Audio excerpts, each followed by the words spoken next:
So, uh, the thing is, today we'll be continuing with our webinar, right?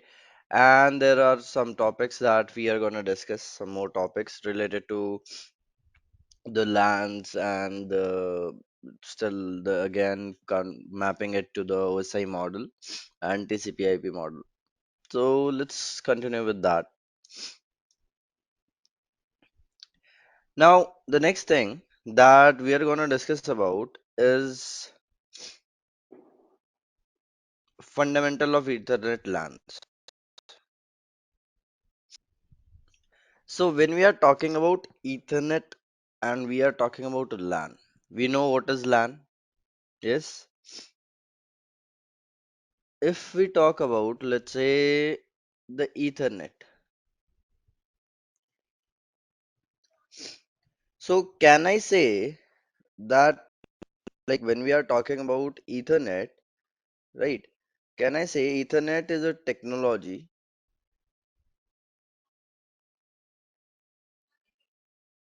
which is used for connecting devices in wired local area network or wide area network? Yes.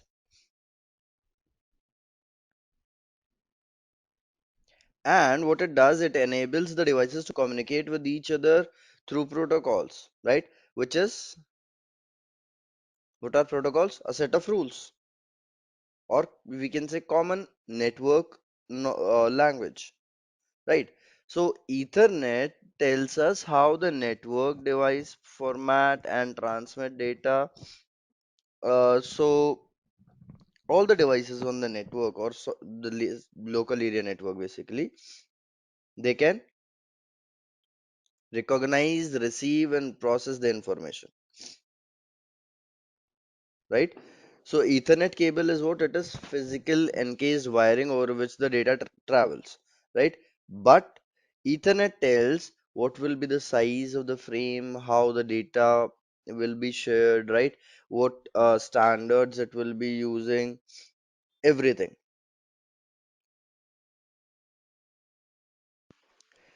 Now, when we are talking about LAN, in LAN, there is one thing that we know, right?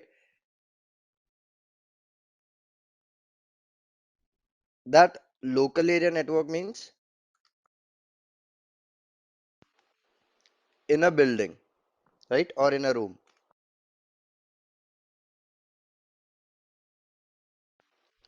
Small office, home office kind of network, right? Now we are connecting through cables, right? Like here also we can see LAN cable, LAN cable, LAN cable is written, right? So all of these devices, they are connected to the switch through a LAN cable, right? So this the standards these LAN cables are following, right? That standard is known as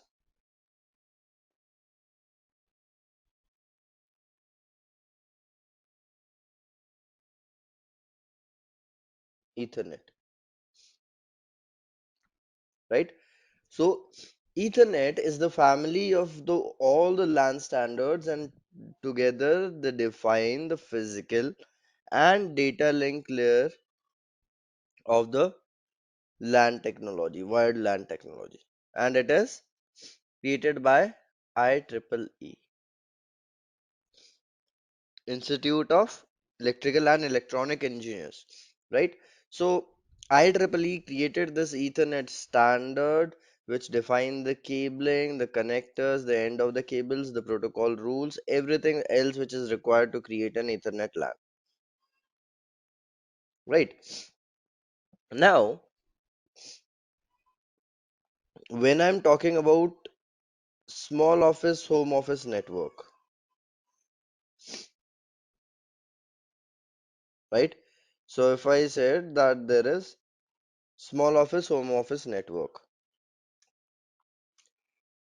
so what is that? How to understand that, right? So it is a typical small office, home office network, right? So LAN that you like we have to consider this network only, right? The one that is in front of you.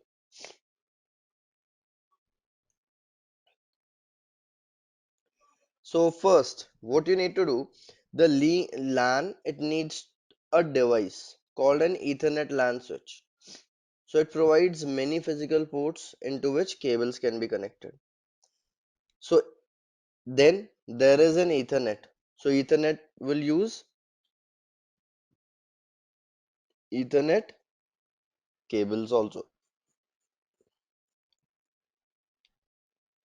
So Ethernet cables, it is a general reference to any cable that conforms to any of the several Ethernet standard, right? And the LAN uses Ethernet cables to connect different Ethernet devices or nodes to one of the ports of the switch, right?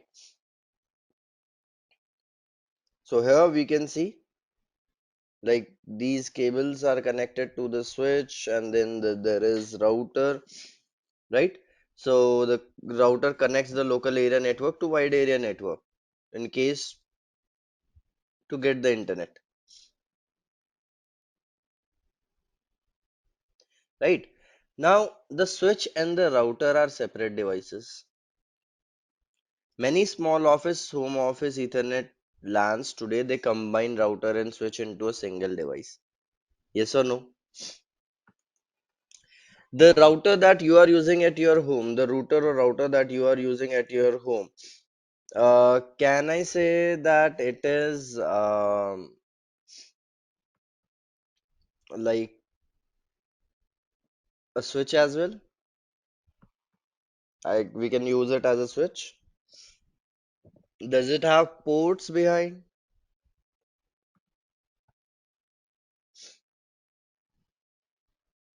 Can I connect like my PC directly to it? Yes, correct.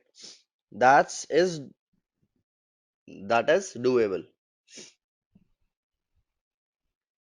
right?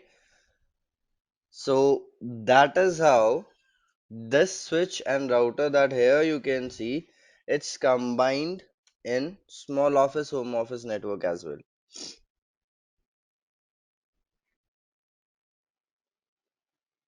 right? Now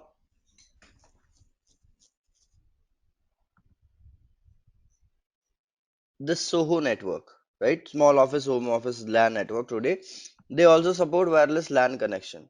So you can build a single SOHO LAN that includes both Ethernet LAN technology as well as wireless LAN technology, right? That is also defined by IEEE, right? So wireless LANs defined by IEEE using standards that begin with 802.11, right? So they use radio waves to send the bits from one node to the next node, right? And most wireless LANs rely yet another networking device. So wireless LAN access point, right? Access point acts somewhat like an Ethernet switch. In that, all the wireless LAN nodes communicate with the wireless access point.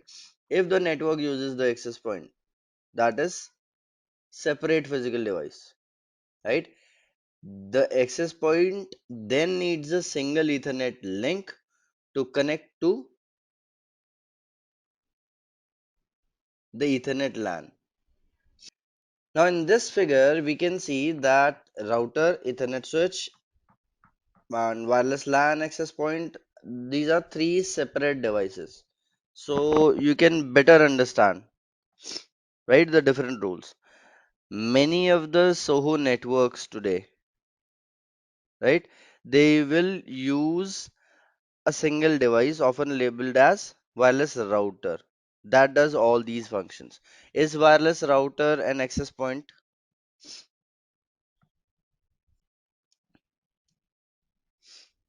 When we are talking about the enterprise LAN, enterprise local area network, how it is different? Can you see that it's written a building is there, first floor, second floor, third floor? Yes, Perfect. So enterprise networks, they also have similar needs compared to a small office, home office network, but on a much larger scale. Like for example, uh, the enterprise Ethernet LAN begin with LAN switches installed in a wiring closet, right, behind a locked door, right, on each floor of the building. So the electrician install the Ethernet cabling from that wiring closet to the cubicles and conference rooms where devices might need to connect to the LAN. At the same time, most enterprises also support wireless LANs in the same space, right? So it allows the people to roam around and still work and to support a growing number of devices that do not have Ethernet LAN interface, right? So this image that you can see, it shows a conceptual view of a typical enterprise, right? So LAN in a three-story building. Each floor has a Ethernet LAN switch and a wireless LAN access point, right? To allow communication between floors, right? Each per floor switch connects to one centralized distribution switch, right? So let's say there is PC3, right? So PC3 can send data to PC2, but it would first flow through switch 3, right? This SWD that you can see. So first PC3 will send the data to switch 3 will give it to SWD, which is distribution switch, and then it will be given to, let's say, switch 2, and then PC2, right? Now this figure also shows the typical way to connect a local area network to a wide area network using a router. So LAN switches and wireless access points, they work to create the LAN itself. Routers, they connect to both the LAN and WAN. To connect the LAN, the router simply uses the Ethernet LAN interface and Ethernet cable. Okay. Now the next thing is uh, building physical Ethernet LANs with UTP, right? When I'm talking about UTP, uh, what it means? Uh, the last one, like where if switch 3 if PC3 wants to send data to PC2, this one. So if PC3 wants to send data, see all these switches, these are different floors of a building, right? Every floor of a building, they have a switch. To those switches, the access points are connected, and through to those access points, the devices are connected, right? So every switch is handling the data at each floor. Now, the thing is, there is a distribution switch which will distribute the data, right? So when I'm sending PC3 sending data, the data will be sent to switch 3, and switch 3 will forward that data to the distribution switch. Then the distribution switch will forward the data to switch 2,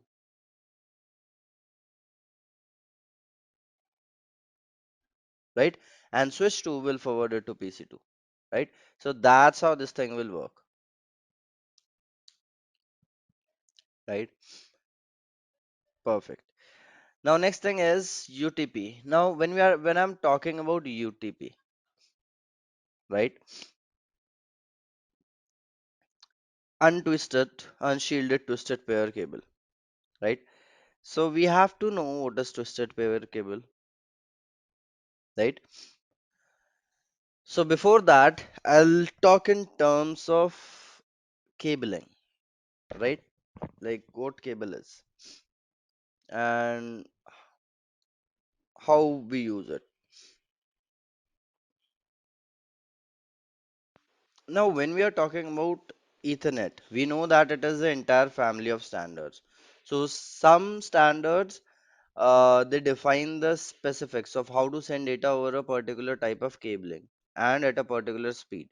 Other standards, they define protocols or rules that the Ethernet nodes they must follow to be a part of an Ethernet LAN, right? And these like Ethernet standards, they come from IEEE and include the number 802.3, right? When we are talking about the cabling part, right? Now, Ethernet supports lots of options for physical Ethernet links, right? And it has a long history, like over the last 40 or so years, right? So today, Ethernet includes many standards for different kinds of optical and copper cabling for different speeds, like for 10 Mbps up to 400 Gbps. The speeds are there, right? And the standards also differ as the types and length of the cable. So most fundamental cabling choice has to do with the materials used inside the cable for physical transmission, either copper wires or glass fibers, right? So when we are talking about the cables, twisted pair cables, right? So there are twisted pair cables. Now twisted pairs are like this: two or more than two cables twisted to each other. Now, why we are twisting those cables? Do you guys know that? Correct. Electromagnetic interference. Now, what was happening?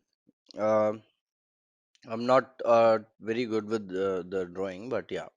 Let's say these are the two cables in which the data is traveling parallelly. They are placed, right? So, what happens?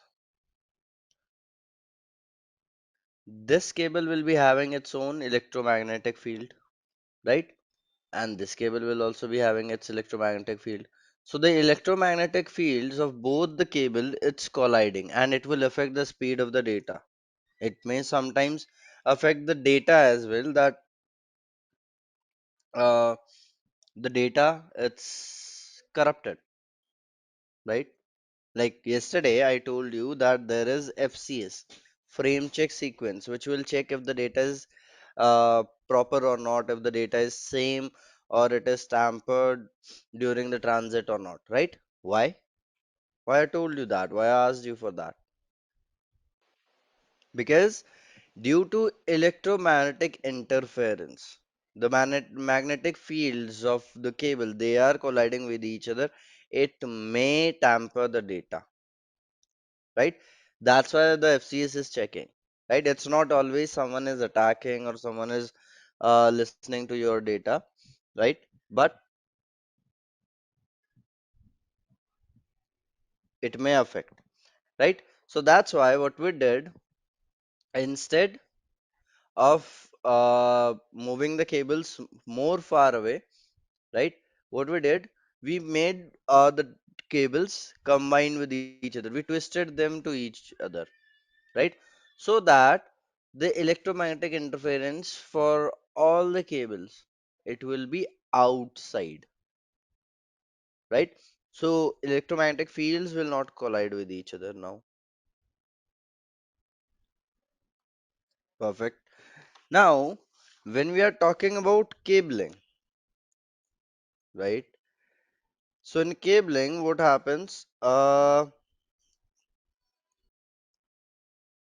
There is a thing which is known as X base T cabling. Okay. Now, if I'm writing, let's say 100 base T, right? So it means the speed will be 100 Mbps, right? Now, in that, we have to understand that T stands for twisted pair, 100 is for giving the speed. What this base means? Base stands for baseband signaling. Remember back in the old days, when very few people were having internet in their at their homes, right? So that is what? That is baseband signaling was happening. Nowadays we have broadband, right? But there was a time when we were using baseband also. Yes. So let's say there is a cable, right, that I'm using, right? In that cable, signals travel, right? If you send any data, so this is a cable, let's say, right? Inside that cable, the signals they are traveling. Now, the thing is that when the data is traveling, nowadays it is everyone's data is traveling in a single wire, right? Like the data for me as well, my neighbor as well, the other neighbor as well, the data is traveling in the same wire, right? But back in the old days, what was happening? The telephone lines were used for communicating, and that's why we had we have this thing, uh, like only one signal can travel at a time inside the wire, right? And that is known as baseband signaling, right? Now we are using broadband. Yes. So broadband means multiple signals can travel in the same link or same wire. And that's why the cost of internet became less. Otherwise, it was very like the most fundamental cabling choice has to do with the materials used inside the cable for physical transmission of bits, right? So the devices which are using UTP cabling, they transmit data over electric circuits through the copper wires inside the cable, right? Fiber optic cabling, the more expensive alternative. So it allows the Ethernet nodes to send light over glass fibers in the center of the cable. So it's more expensive, but optical cables typically allow longer cabling distance between nodes, right? So it contains long, thin strands of fiberglass, and the attached Ethernet node sends lights over the glass fiber in the cable, encoding the bits as changes in the light. Although Ethernet includes many physical layer standards, Ethernet acts like a single LAN technology, but it uses the same data link layer standard over all types of Ethernet physical networks. So the standard defines a common Ethernet header and trailer, right? No matter whether the data flows over a UTP cable or any kind of fiber cable, no matter the speed, the data link header and the trailer use the same format. While the physical layer standards, they focus on sending bits over a cable. The Ethernet data link protocols focus on sending the Ethernet frame from source to destination Ethernet, right? So, from a data link perspective, nodes they build and forward frames,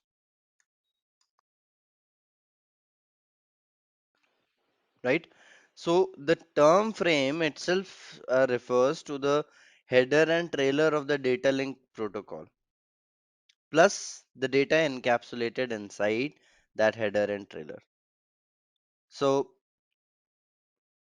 various Ethernet nodes simply forward the frame over all the required links to deliver the frame to the correct destination,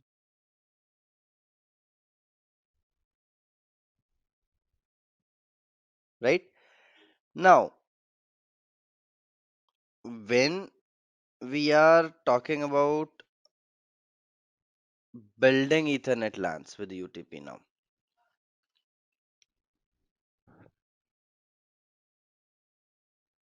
right? So there are three most commonly used Ethernet standards: 10 base T, 100 base T, and 1000 base T, right?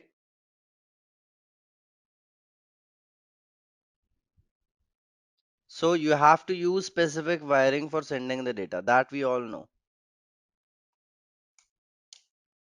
right?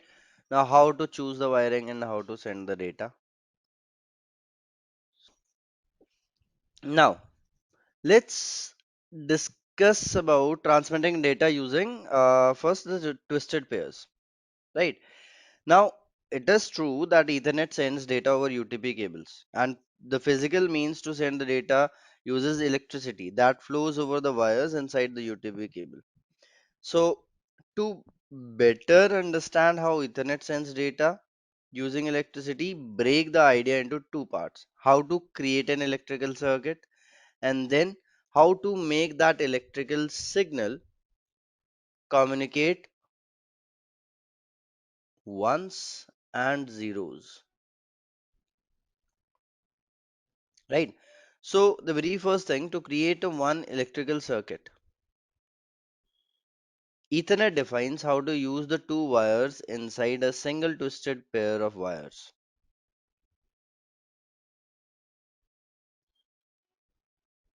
right? So this image does not show a UTP cable between two nodes, but instead it shows two individual wires that are inside the UTP cable. An electrical circuit requires a complete loop. So the two nodes, using circuitry on their Ethernet ports, connect the wire in one pair to complete a loop, allowing the electricity to flow. Yes, you can see that it's here, right? One wire a pair. So one wire is going here and one wire is coming here. So this whole loop is completed.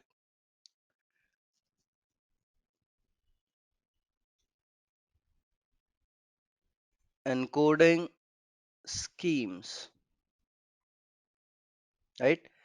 Now the idea works a lot like when two people talk with each other using the same language. The speaker says some words in a particular language, the listener, because she or he speaks the same language and can understand the spoken words,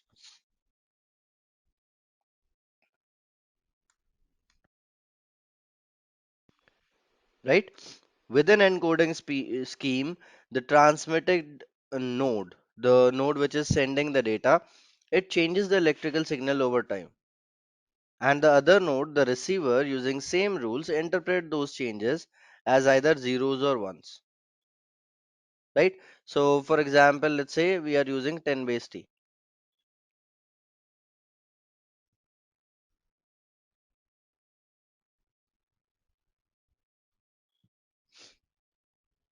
right? So, 10 base T uses an encoding scheme that encodes a binary as a zero, as a transition from higher voltage to lower voltage during the middle of a like any seconds interval, right? So in an actual UTP cable, the wires will be twisted together instead of being parallel, right?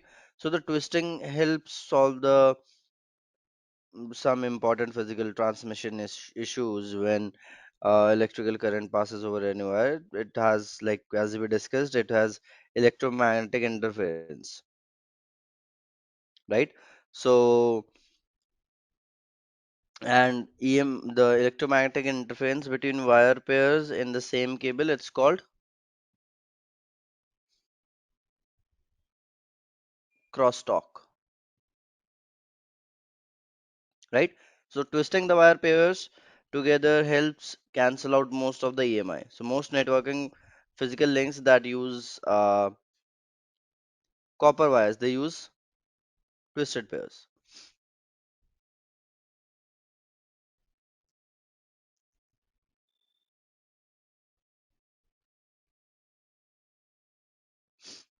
right? Now,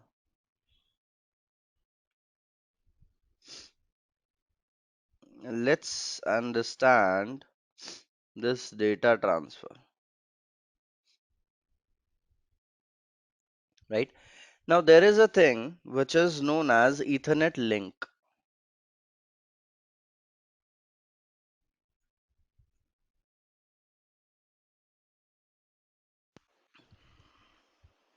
Okay. So, Ethernet link, it refers to any physical cable between the two Ethernet nodes,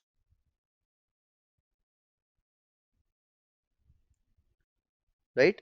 So, there are connectors. RJ45 port is there, right? RJ stands for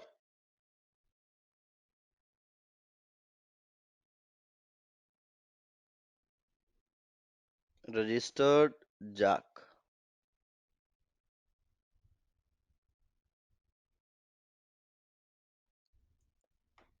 Yes, registered jack 45. So, the port where you will plug the Ethernet cable, that is known as RJ45 port, and the connector that we use for it, it is RJ45 connector,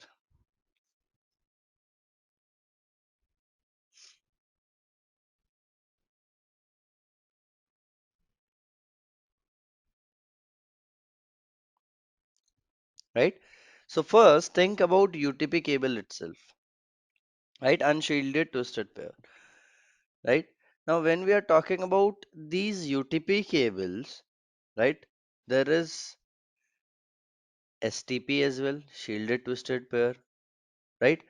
So, why to use unshielded and why to use shielded? Where to use them?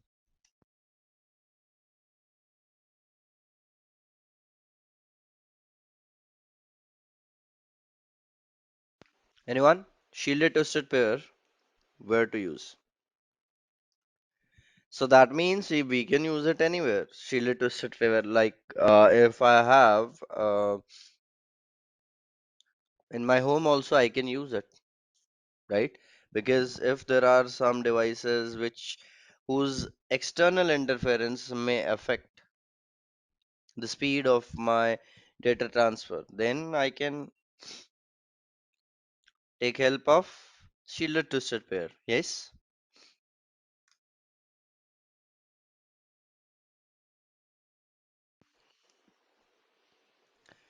Okay.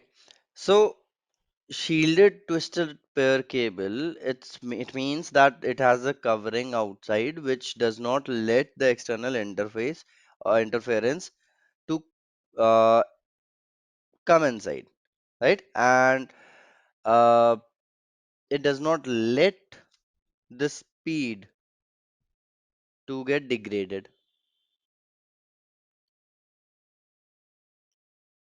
right?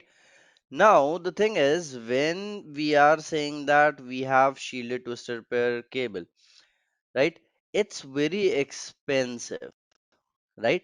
And in the organization, inside server rooms where there are lots of servers and you don't have any place that, yes, only at this place we can put the wires. Like at home, we always take care that just the router, we should not put router above the refrigerator or microwave ovens, right? The things having high electromagnetic interference, just that we take care of. Otherwise, we can put it anywhere, right? So that's what we do in our homes, right?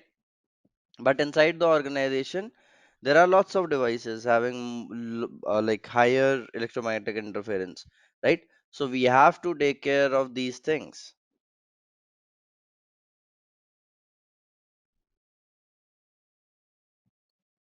Perfect.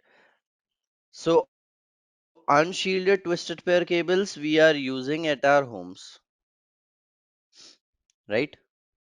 And shielded twisted pair, they are expensive and they are used in the organization only.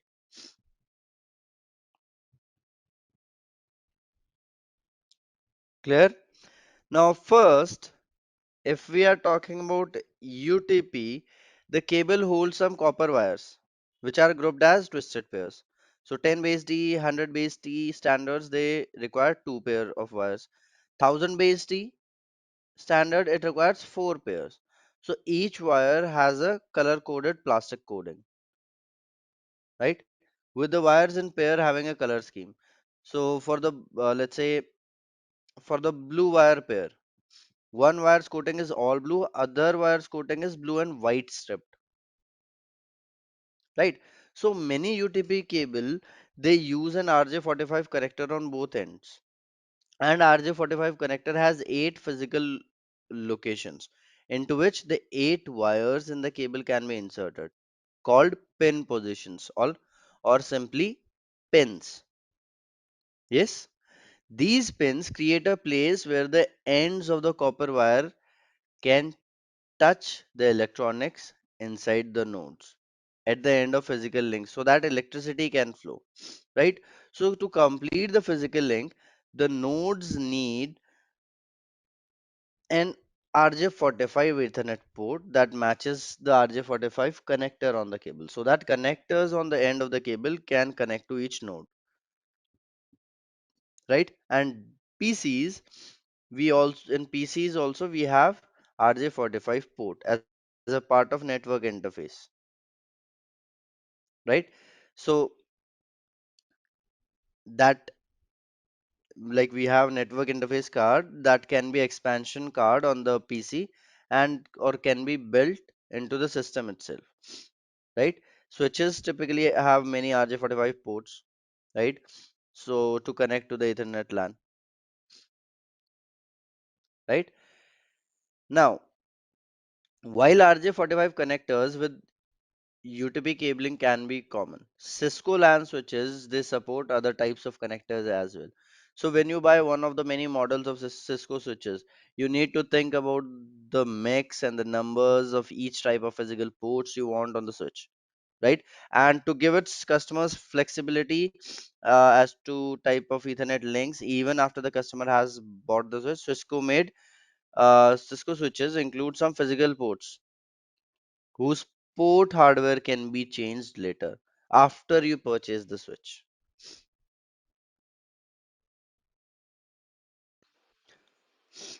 Now we'll understand about the pin part, that how this these pins we use, how the things happen.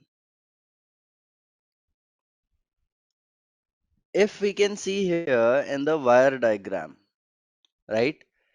So what is written? If it is white and green, that means transmit, right? If it is whole green, then transmit minus. Now what is the use for, like, what is the meaning of transmit plus, transmit minus? Okay, so to understand the wiring of the cable, wire needs to be in which pin position on both ends of the cable. You need to first understand how network interface card and switches work, right? As a rule, Ethernet network interface card transmitters, they use the pair connected to pin 1 and 2. So the NIC receivers, they use a pair of wires at pin positions 3 and 6, right? LAN switches, knowing those facts about what Ethernet network interface card do, they do the opposite, right? Their receivers use the wire pair at pin 1 and 2, right?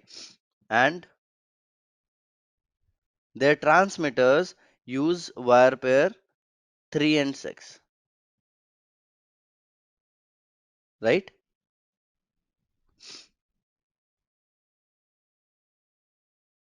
So two pins are used for transmitting the data and two pins are used for receiving the data, right?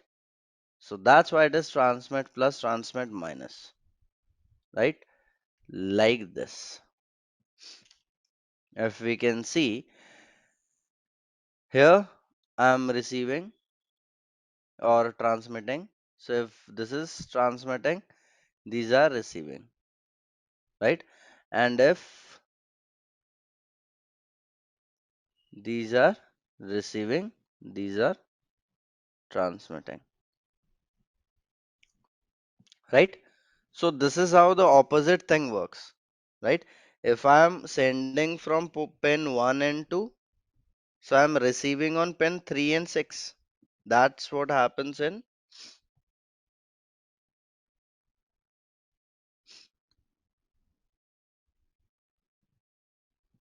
two devices,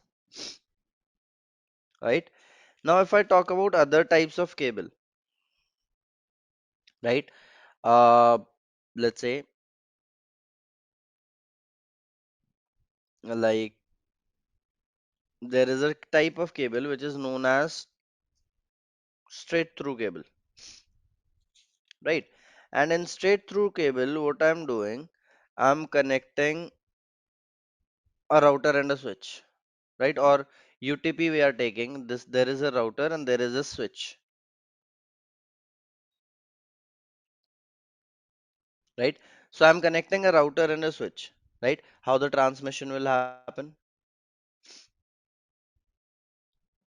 From router, pin 1 and pin 2 will be used for transmitting the data, right? And pin 3 and 6 for receiving the data, right? On pin 3 and 6 for like this switch, for the switch when we are talking about, on pin 1 and 2 it is receiving, and from pin 3 and 6 it is sending, right? So these types of cables are called straight through cables, right? When different devices are communicating with each other, then we'll use straight through cables, right? What if same devices, same type of devices are communicating with each other, right? So if same category, let's say there is a switch, so this is a switch and this is also a switch, right? So both of the switches are communicating with each other. Then this scenario happens, right? Receiving or sending from pin 1 and 2, and the other switch is receiving on pin 1 and 2, right? Now the thing is, both of the switches they have same configuration. So if I'm sending from pin 1 and 2, will the other switch receive on pin 1 and 2? Will that happen? What do you think? Will that ever happen? If two switches are connected through a cable, and the property of a switch says that we have to send the data through 1 and 2. So from switch 1, I'm sending the data through the pin number 1 and 2, right? So will the second switch receive on pin 1 and 2?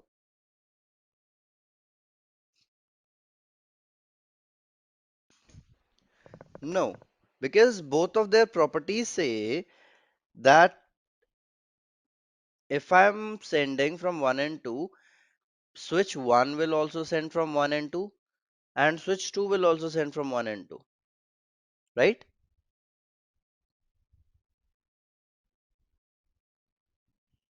Perfect. So if two switches are communicating with each other, this is for transmission, this is for transmission, this is for receiving, and this is for receiving, right? Same here, transmission, transmission, and receiving, receiving, right? So this will be a crossover cable which will be used. What is the cable name?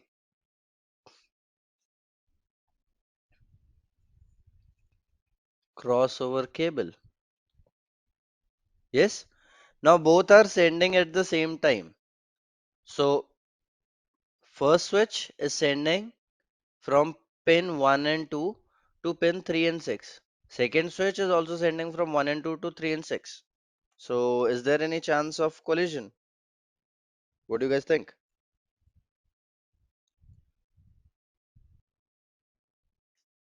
Nope.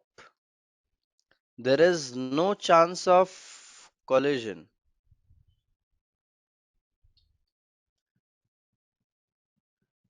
Straight through cable, as I told you, So straight through cable pinout. Now, in that, what you can understand, like by looking at these pinouts, what you guys can understand, correct? The color is showing where the receiving will happen. So if it is green, that means green and white receiving, right? Now, the same picture I'm pasting, right? And let's understand one thing, one concept. Now, if you check this image out, right? The same we have used. Yes. Now, a straight through cable works correctly when the nodes use opposite pair for transmitting data, right? When two same devices connect to an Ethernet link, they both transmit on same pins. In that case, you need another type of cabling pin called crossover cable, right? So it crosses the pair at the transmit pins on each device to receive pins on the opposite device, right? So when we are talking about the straight through cable, right? If the endpoints transmit on the same pin pair, crossover cable is used, with straight through cable, like if the endpoint transmit on different pairs, right? So if there is a campus local area network, right? So let's see where the cables and what kind of cables will be used.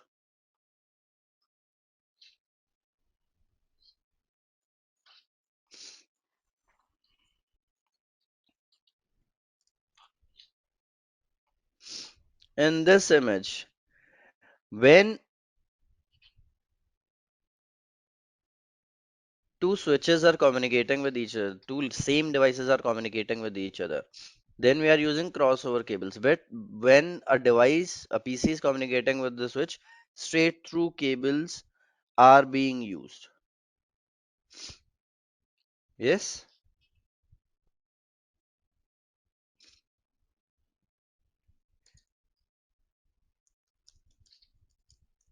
When we are talking about the color coding, here we have read and we studied that for green, it's transmission, right? So green pin 1 and pin 2 is used for transmission, right? And pin 3 orange and pin 6 orange is used for receiving.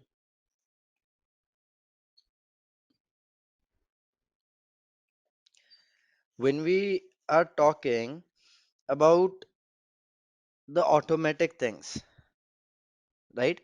So most modern networking devices, they have evolved beyond straight through and crossover cables because there is a new feature which is known as auto MDIX, right? It is called auto MDIX, right?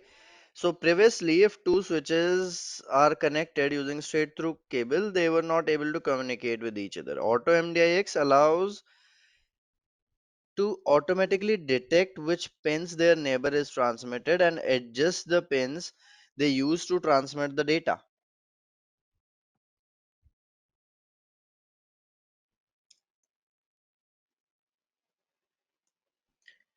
Okay, now when we are talking about a thousand base T, right?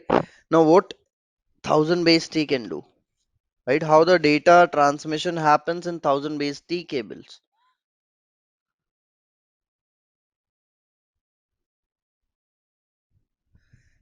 Now in thousand base T, or you can there is one more 10G base T. right?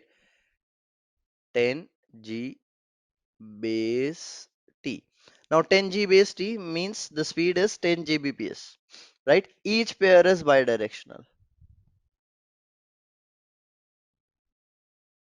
Yes, and as I said, it needs four wires to transfer the data, right? So if I'm sending the data from here, right, this is one pair, right? Then let's say 3 and 6,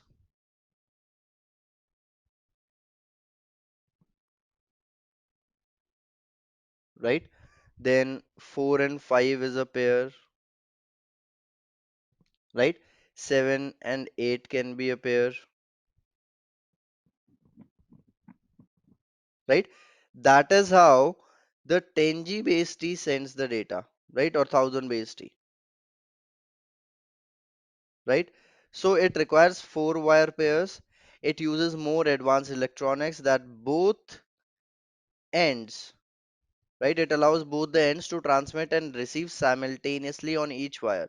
So wiring pinouts work almost identically to all the other things, all the other standards that we have discussed, adding details for the additional two pairs, right? Straight through cables for 1000 base T, it uses four wire parts or four wire pairs to create four circuits, but the pins need to match.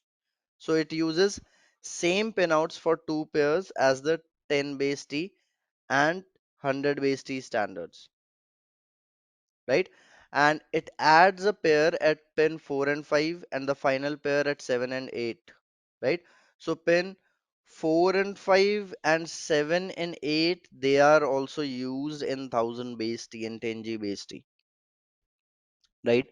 So that is the one thing. So on any pair you can receive, on through any pair you can send the data,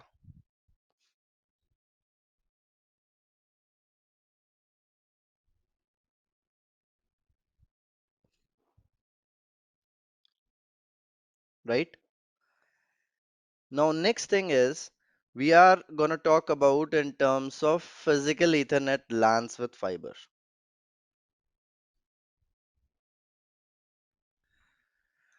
Now, the thing is that we are building Ethernet LANs with fiber, right? So, the capability of UTP based Ethernet standards to use a cable length up to 100 meters means that majority of Ethernet cabling in an enterprise uses UTP cables. Yes or no? So, I like it's not that what is the speed, let's say like there is a cable, right, I am using, and the cable is, let's say, cat 5 or cat 6 cable, right, category 5 category 6 cable. Let's say the cable supports up to 30 gbps of gbps of data, right, or 10 gbps of data, right, data transfer. So a high speed it can afford. But the thing is, after affording that high speed, still after 100 meters, the speed starts degrading. Isn't that a bad thing? So when it starts degrading, right? So for that, what you have to do? You have to use an amplifier in between. Yeah, standard is 170 meters, right? Depends on different types of cable.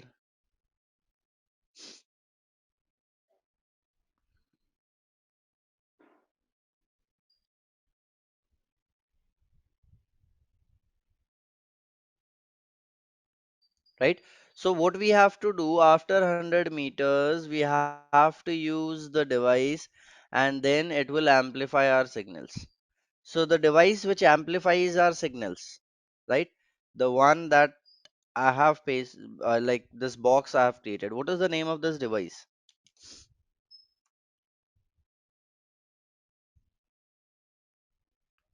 right?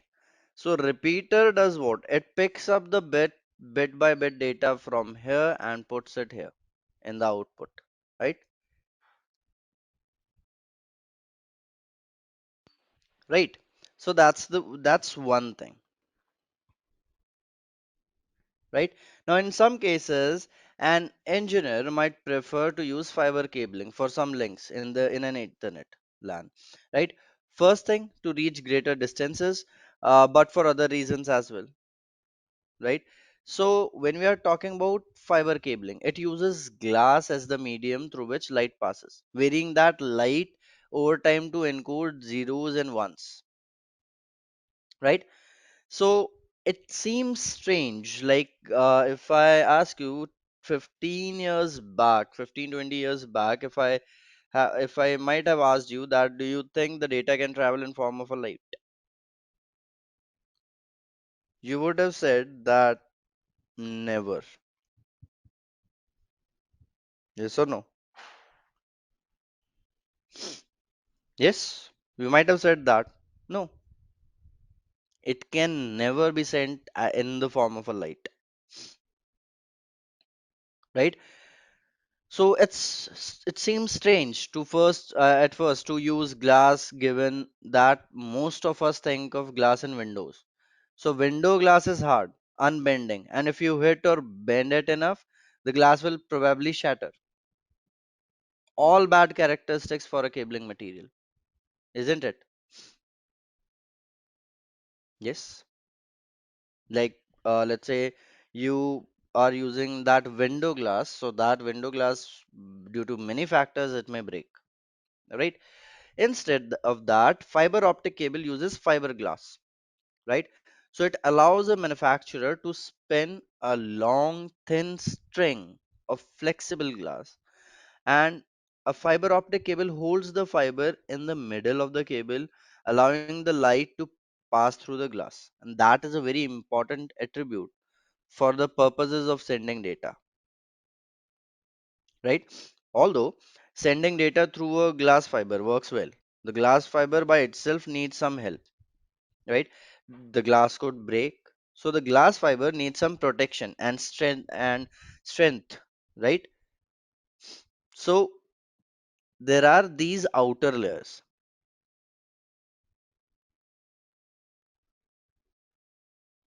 right? So outer three layers, the outer jacket, strengthener, and buffer, right? The three outer layers of the cable, they protect the interior of the cable and make the cable easier to install and manage. The inner cladding and core, right? Both of them, they work together to create the environment to allow the transmission of light over the cable. And a light source called the optical transmitter shines a light into the core, right? Light can pass through the core. However, light reflects off the cladding back into the core, right?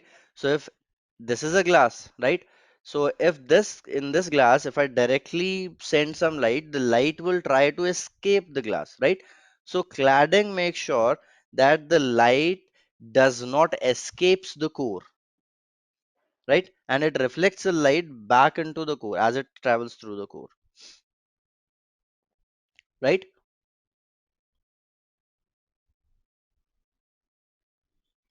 Now, the thing is, there are two types, right, in fiber. One is single mode and second is multi mode. Now, single mode fiber, it uses a small diameter core, around one fifth of the diameter, like of a common multi-mode cable. Multiple signals can travel in multi-mode,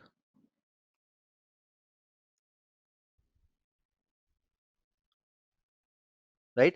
So to transmit a light into much smaller core, a light laser-based transmitter sends light at a single angle, right? That's why it is named single mode. So here laser is being used, right?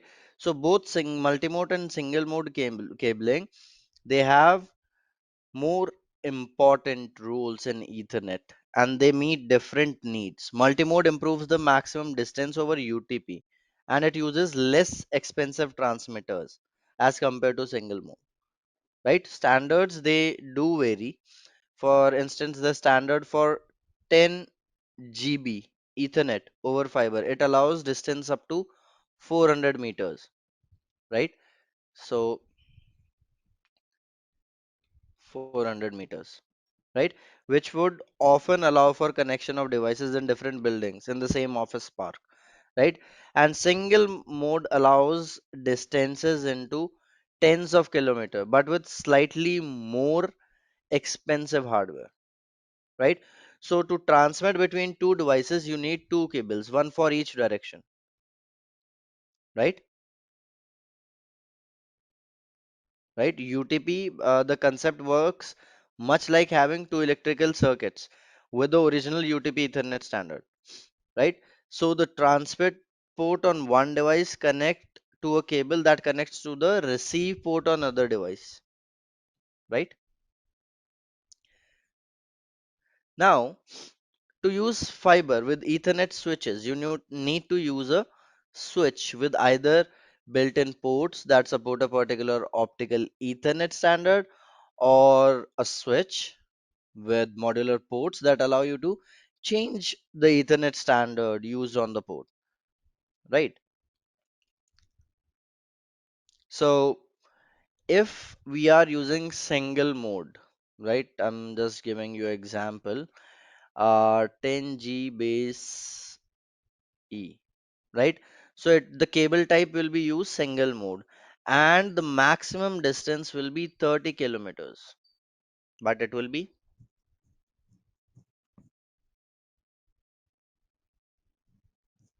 expensive, right? So for an instance, that uh, to build an Ethernet LAN in a office park, let's say, you might need to use some multi-mode and single-mode fiber links.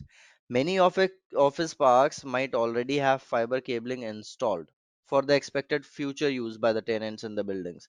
If each building was within a few hundred meters of at least one other building, you can use multi-mode fiber between the buildings and connect switches and create your LAN, right? So distance is the first criterion to consider when thinking about whether to use UTP or fiber cabling. Then other things they exist as well. So UTP wins again on cost, right? Because the cost goes up as you move up from UTP to multi-mode and then to single mode. And due to extra cost for the transmitters, that is also there, right? So UTP has some negatives. However, first UTP might work poorly in some electrically noisy environments like factories because UTP it can be affected by electromagnetic interference, we all know, right? And UTP cables they emit a faint signal outside the cable. So highly secure networks they choose to use fiber which do not create similar emissions, right? So data leakage can happen using UTP.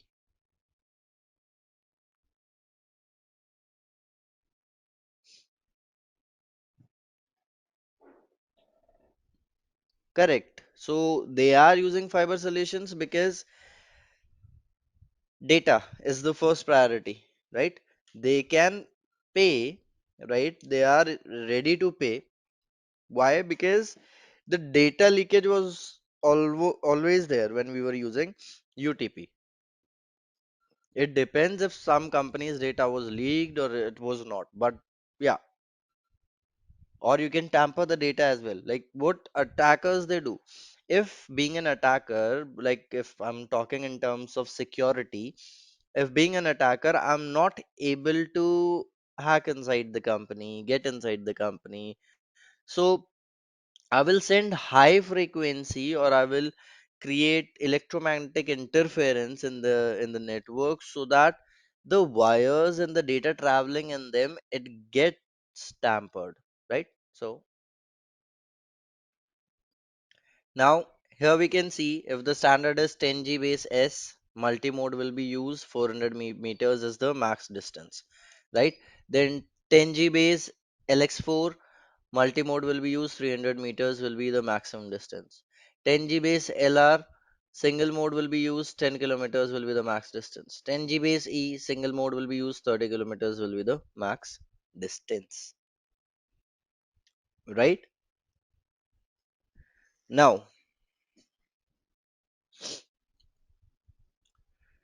next thing is sending data in Ethernet networks. Right? Now, how we are sending data?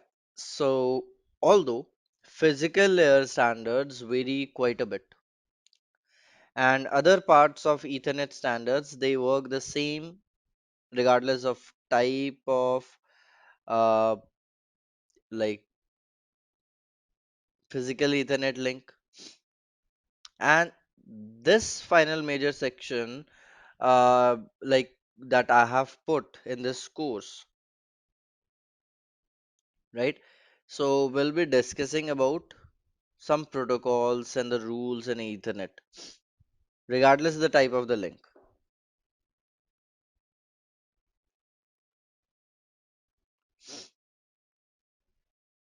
Perfect. So these are the different protocols that are used in data link layer, right? Now, when I'm talking about these things in data link layer, so how the things happen, how the things work in data link layer, right? So one of the most significant strengths of the Ethernet family of protocol is that these protocols use the same data link standard. In fact, the core parts of the data link standard date back to original Ethernet standards, right?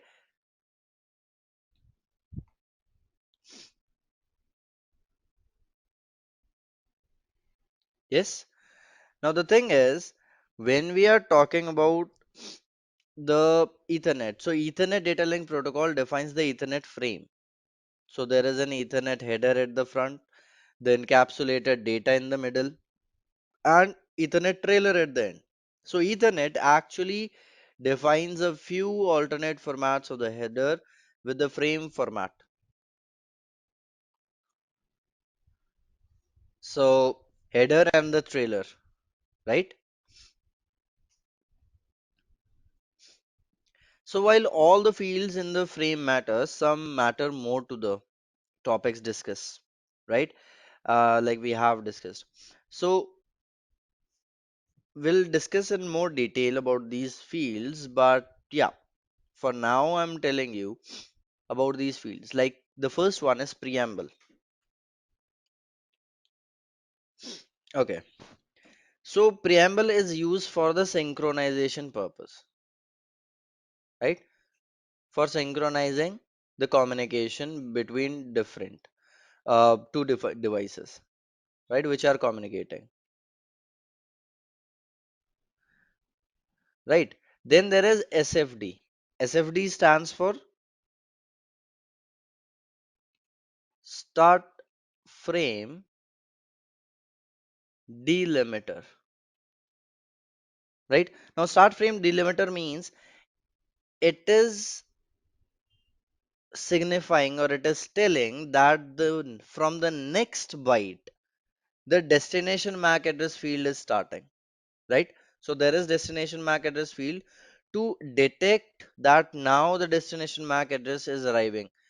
SFD is present, right? It finds out the SFD, right? Then there is destination MAC address, then there is source MAC address, right? Then there is type. Now what can be type? It defines the type of protocol listed inside the frame, right?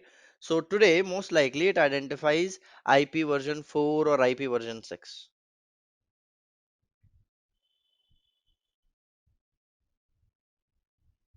right?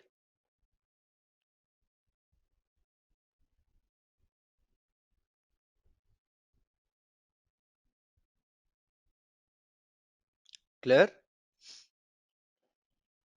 Then data and pad, right? So it holds data for a higher layer, right?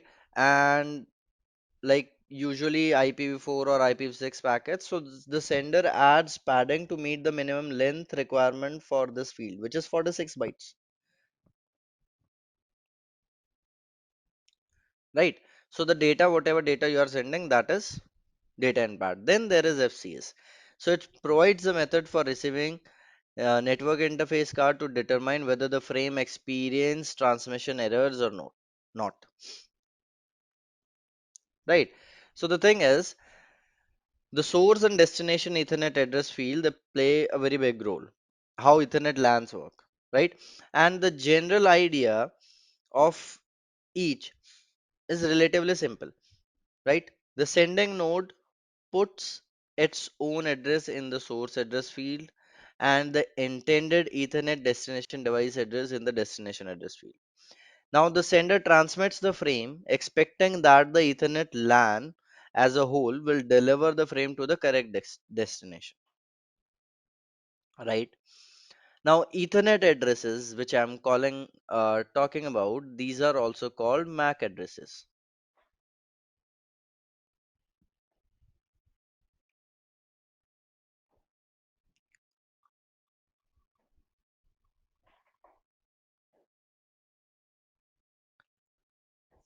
right?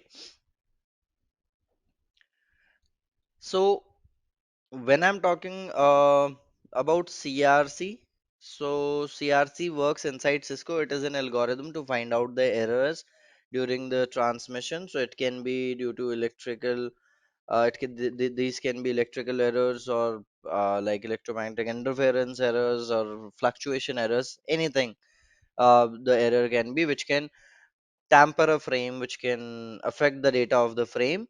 That data is inside, like that affected data is found, that if the errors are there in the data using CRC, or there are different algorithms like checksum and parity check, double parity check, right? So all those things are there. Now, we are talking about like MAC addresses, right? So MAC addresses are 6 byte long. Yes, 6 byte. That means 48 bits. Yes. Now, most computers, they list MAC addresses as a 12-digit hexadecimal numbers, right? Now, Cisco devices, they add some periods to the number for easier readability as well. Like Cisco switch, it might list a MAC address as like let's say 0000.0C12.3456 dot, right? So these are like it separates them using periods, right?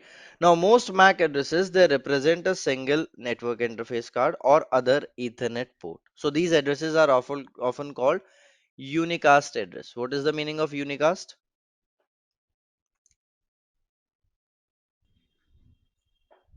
Correct. So it is one-to-one communication. Now here in this scenario, why I'm saying it unicast, right? It's simply a formal way to refer to the fact that the address represents one interface to the Ethernet LAN, right? The entire idea of sending data to the destination unicast MAC address works well, but it works only if all the unicast MAC addresses are unique. So if two network interface cards, they try to use the same MAC address, there could be confusion. If two PCs on the same Ethernet, they try to use the same MAC address, so to which PC should frames be sent or delivered? So Ethernet solves this problem using an administrative process so that at the time of manufacture, all Ethernet devices are assigned universally unique MAC addresses, right? So before a manufacturer can build Ethernet products, it must ask the IEEE to assign the manufacturer a universally unique 3 byte code, right? That is called OUI, right? OUI means organizationally unique identifier, right? The manufacturer, right, asks the IEEE for that, right?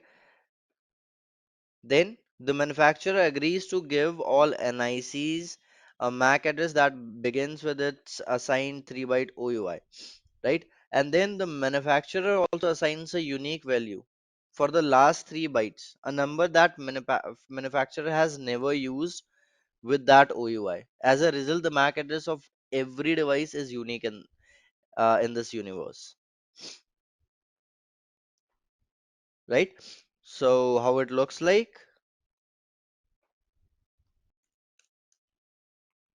this, right? So there is organizationally unique identifier and then vendor assigned NIC cards. So for this value, the one the vendor assigned, if I have, let's say, I'm using a device from HP, yes, if there is a device from HP, so will that device be having same vendor assigned bits?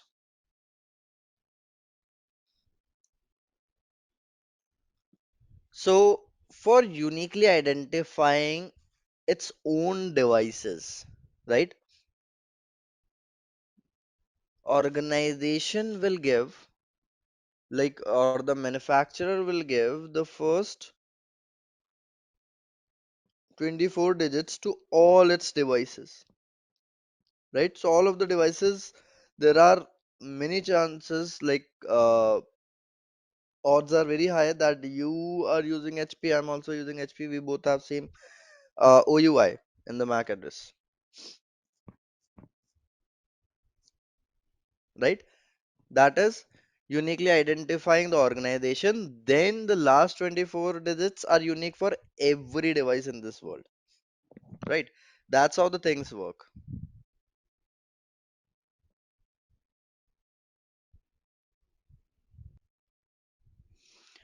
Now, Ethernet addresses, they go by many names, right? LAN address, Ethernet address, hardware address, right?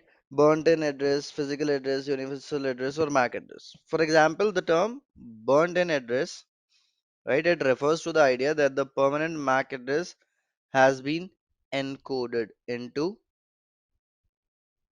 the chip on the network interface card, right?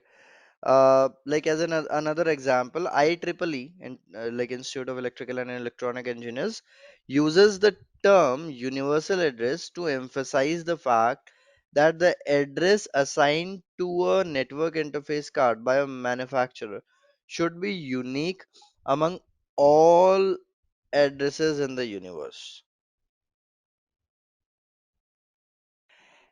When we are talking, I told you that it is a unicast address. So in addition to unicast address, Ethernet also uses group addresses, right? What can be group addresses be doing? Anyone? So group addresses, they identify more than one LAN interface card. A frame sent to a group of addresses might be delivered to a small set of devices on the LAN, or even to all devices on the LAN, right? In fact, the IEEE defines two general categories of group addresses for Ethernet. What are those? Broadcast address and multicast address.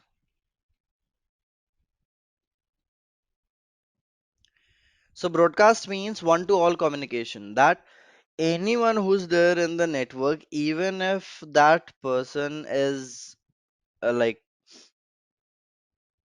not there, right?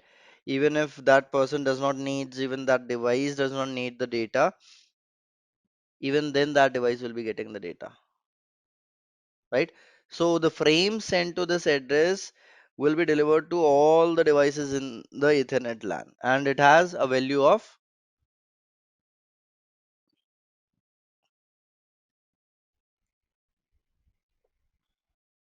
FFFF dot FFFF. Right? F means hexadecimal value, biggest.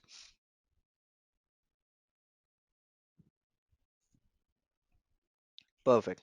Then next is multicast. What do you mean by multicast? How will you define?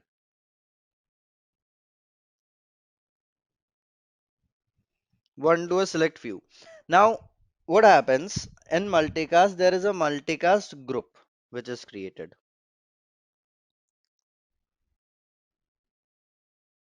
right?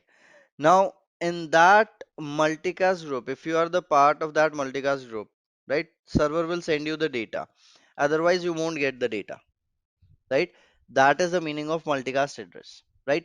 So, the frames which are sent to this address will be copied and forwarded to subset of the devices on the LAN that volunteers to receive in frames, right?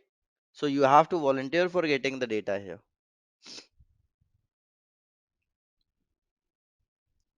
How error detection happens with FCS, right?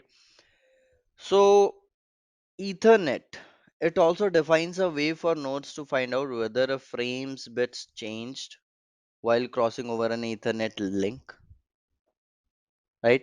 So the bits that could change because of some kind of electrical interference or a bad network interface card, right? Ethernet, like most data link layer protocol, uses a field in the data link layer for error detection, which is FCS, right?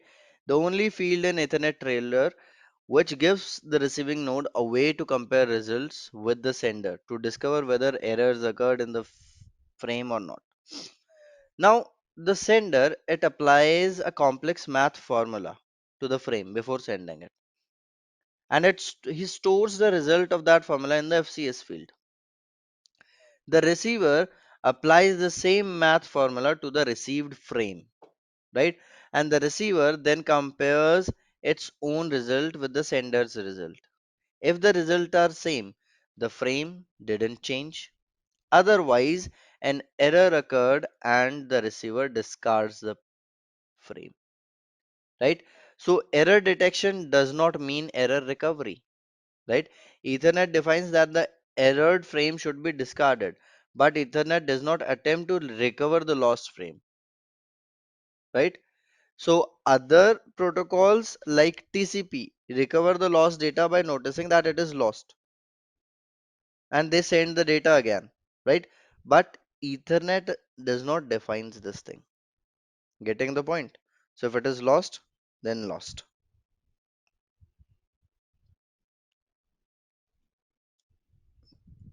Now, sending Ethernet frames with switches and hubs, right? Now, when we are talking about switches sending data, right? So we should know that what is hub and what is switch, right? Then there is one thing written here, CSMA CD, right? So what is that, right?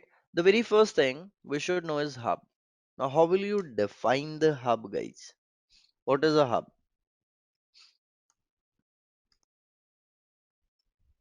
So hub, it is a networking device which is used to transfer data in the network, right?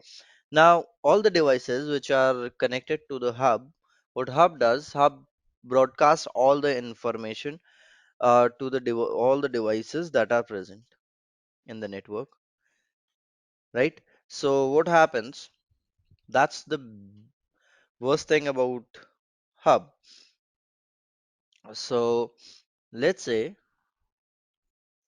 there is hub and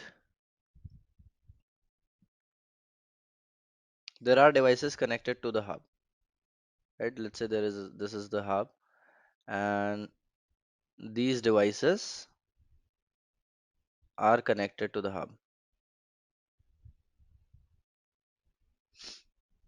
Yes, this is PC1, this is PC2, This is PC3 and this is PC4.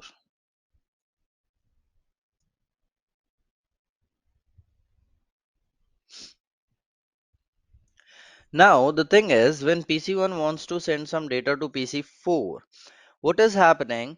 PC1 is sending it to Hub, and Hub is broadcasting that information to anyone. So, Hub is saying that anyone whose data is this, just accept it. Now, PC3 is checking if this data is for me or not. PC3 will drop it. PC2 will check that if this data is for me or not, it will drop it, and PC4 will accept it. How PC3 and PC2 gets to know that uh, like if the data is for me or not, and how PC4 is getting to know that if the data is for me? Yes, it can take down networks with broadcast storm, right? But not now. It was an old thing, like back when hubs were being used and there was no DOS protection. So at that time, right? Right now, it can happen in the places like DOS can happen in the places denial of service attacks where like operational technologies, where you have microcontrollers having like 5 MBs of, or even less than 5 MBs, 1 or 2 MBs of RAM only, right? You cannot put antivirus there, you cannot put anything. So how you will secure? So on those places, DOS can be done. Now you have like nowadays you have these like around 16 GBs of RAM, you have 8 GBs of RAM. So DOS will not work, right? It takes very long time to eat up the whole RAM and eat up the whole bandwidth of the network. And the thing is that when PC2 and PC3 are checking if the data is for me or not, how they are checking? On the basis of IP address and MAC addresses, right?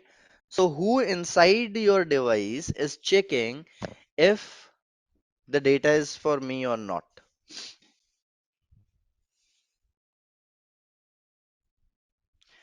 Your network interface card checks the destination IP address and MAC address inside the device, inside the message, and tells you that if the data is for you or not, right? So that's how your hub works, right? Now, if let's say from the security perspective, if I ask you that if PC3 there is an attacker sitting connected to the switch, or any person sitting who wants to see what data is being transmitted. So the data arrived at the doorstep of PC3. The work of network interface card is to check. But what if I disable that checking of network interface card? Like I disable the network interface card that don't check anything, like just accept everything, right? Whatever data is arriving in at your doorstep, just accept it. Yes, if I make it like that, so PC3 will be able to see the data what PC1 wants to send to PC4, right? So that was the major security concern, that why hubs are not used now, right? And it's very easy to change the working of NIC, right? It's like I can in seconds we can change it. So, like when we'll be learning about the security part, maybe then I'll show you how I can change the working in in seconds, and who is what is the file or what is the tool I'm using to change the working of network interface card, right? That can help you in doing DOS. Then there is an attack slowloris in Kali Linux. There is just you have to write slowloris, so it can do attacks on the application layer directly, right? So that is also a DOS attack. So it depends what kind of DOS attack you are doing, right? Then ping flood also you can do. So you can send multiple pings, right? So ping flood or ICMP flood we call it. So there is a tool with the name hping3 that we use for performing the DOS attack. So there are multiple tools, multiple commands that you can use. You just have to send those TCP packets and flood the target, right?